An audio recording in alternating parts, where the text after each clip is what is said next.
আসসালামু আলাইকুম। আমি মোহাম্মদ স্বপন হলাদার। আজকে আমরা আলোচনা করব যে সৃজনশীল প্রশ্ন কিভাবে লেখা যায়। আমি একটা প্র্যাকটিক্যাল সৃজনশীল প্রশ্ন উত্তর আপনাদের সাথে নিয়ে এসেছি। কিভাবে লিখলে দশে দশ সহজে আমরা দেখব।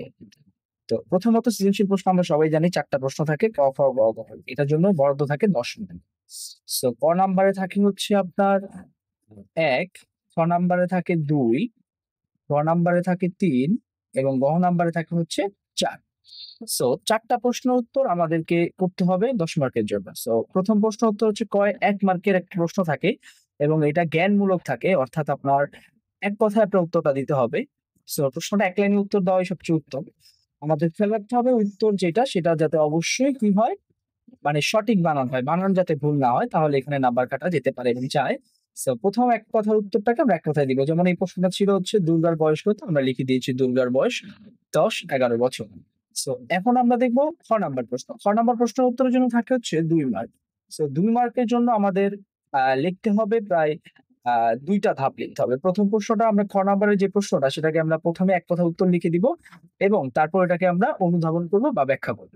সো আমরা প্রথমে যেটা করব এই ৬ নাম্বারের প্রশ্ন প্রথমে আমরা এক কথায় পুরো উত্তরটাকে লিখে দিয়েছি। এরপর আমরা আরেকটা ধাপ করে, হ্যাঁ, ধাপ করে আমরা তারপরে এই জিনিসটাকে আমরা অনুধাবন করেছি। খ নাম্বারে ২ মার্ক পেতে হলে অবশ্যই এইভাবে ২ টা ধাপে সুন্দর করে আমরা এটাকে উপস্থাপন করতে পারি। নাম্বার প্রশ্ন উত্তর যদি তাকাই তাহলে আমরা দেখব গ নাম্বার সাধারণত আমরা আ ১.৫ পৃষ্ঠা লিখে থাকি। কারণ কেউ ২ পৃষ্ঠা লেখে, কেউ ১ পৃষ্ঠা লেখে। এইটা আসলে ডিপেন্ড করে টোটালি হচ্ছে আপনি কত কম কথায় কত ভালো লিখতে পারেন বা কত অল্প কথায় পুরা উত্তরটা দিতে পারেন এটা হচ্ছে বিষয়। ১ পৃষ্ঠা, ১.৫ পৃষ্ঠা, ২ পৃষ্ঠা এটা ডাজন্ট ম্যাটার। ম্যাটারটা হচ্ছে যে আপনি কতটুকু অ্যান্সারটা দিতে পারলেন। তবে সবচেয়ে বেস্ট হচ্ছে ১.৫ পৃষ্ঠা লিখলে আপনি প্রপারলি ১.৫ পৃষ্ঠার মধ্যে উত্তরটা লিখতে পারলে একটা স্ট্যান্ডার্ড মান বজায় থাকে। তবে সময়ের দিকে আমাদের খেয়াল রাখতে হবে। আমাদের একটা সৃজনশীল সময় মাত্র ২১ মিনিট সময় আমরা পাবো। একটা নিয়ম মেইনটেইন আমাদের করতে হবে। ঘ নাম্বার প্রশ্ন হচ্ছে প্রয়োগমূলক প্রশ্ন। অর্থাৎ এখানে ৩ টা ধাপে আমাদের উত্তরটা করতে হবে। প্রথমে আমরা যেইটুকু উত্তর সেটা হচ্ছে আমরা এক কথায় লিখে দিব যে এই প্রশ্নে যদি তাকাই আমরা এই জিনিসটা হচ্ছে এক কথায় উত্তর এটাকে আমরা লিখে দিব। যেমন হচ্ছে উদ্দীপকে মাটি বেপুর গল্পের নিম্নবিত্ত পরিবারের প্রত্যায়িত জীবনের চিত্র ফুটে উঠেছে। এই কথাটা হচ্ছে উত্তর। এটাকে আমরা ব্লু পেন দিয়েও লিখতে পারি অথবা আমরা এক কথায় এটাকে এভাবে তুলে দিতে পারি। তারপরে আমরা যেটা করব সেটা হচ্ছে অনুধাবন করব। এই যে কথাটা এটা আমাদের গল্পের সাথে গল্পের কোন দিকটা ফুটে উঠেছে আমরা সেদিকটা এখানে আমরা অনুধাবন করতে পারি। আমরা এই সংকেতের মধ্যে এই গল্পের এটা কোন গল্পের কোন অংশের, হ্যাঁ, সেটা আমরা এখানে সুন্দর মতো উপস্থাপন করব।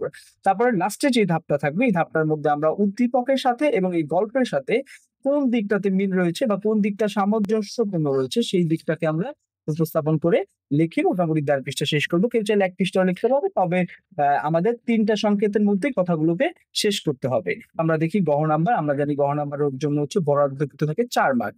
এই ৪ মার্কের জন্য আপনাকে যেটা করতে হবে ৪ টা ধাপে আপনাকে এটা লিখতে হবে। প্রথমত আপনাকে প্রথম কথাটাকে লিখে দিতে হবে। এক কথায় প্রথম উত্তরটাকে লিখে দিতে হবে। তারপরে এই কথাটাকে আপনাকে অনুধাবন করতে হবে। তারপরে আমরা উদ্দীপকের সাথে সামঞ্জস্য রেখে আমরা ২ নাম্বার ধাপটাকে কমপ্লিট করতে পারি। ঠিক আছে? প্রথম ধাপটা লিখবো হচ্ছে আমরা গল্পের কোন দিকটাতে সাথে মিল রয়েছে। দ্বিতীয় দিকটাতে লিখবো আমরা উদ্দীপকের সাথে কোন দিকটাতে মিল রয়েছে এবং আমরা শেষ পার্টে গিয়ে আমরা লিখবো হচ্ছে যে আ এই ২ টার সাথে এট লাস্ট যে সারমর্ম বলতে পারি আমরা সর্বশেষ কথা বলতে পারি। এই সর্বশেষ কথাটা আমরা এখানে উপস্থাপন করব। তো এইভাবে যদি আমরা লিখি এইভাবে সংকেত দিয়ে বা মানে সংকেত বলতে এভাবে আমরা হিন্ট করে আমরা যদি ভেঙে এভাবে লিখতে পারি তাহলে ইনশাআল্লাহ হয়তো আমাদের ১০ ও আমরা পেতে পারি। ঠিক আছে? সৃজনশীল লিখতে গেলে আমাদের মাথায় যে প্রশ্নগুলো আসে, প্রথমত আমাদের প্রশ্ন আসে কত পৃষ্ঠা লিখতে হবে বা কোন প্যাটার্নে লিখতে হবে, যা আমি একটু আগে ক্লিপে আপনাদের দেখিয়ে ফেলেছি। নীল কালির কলম ইউজ করা যাবে কিনা?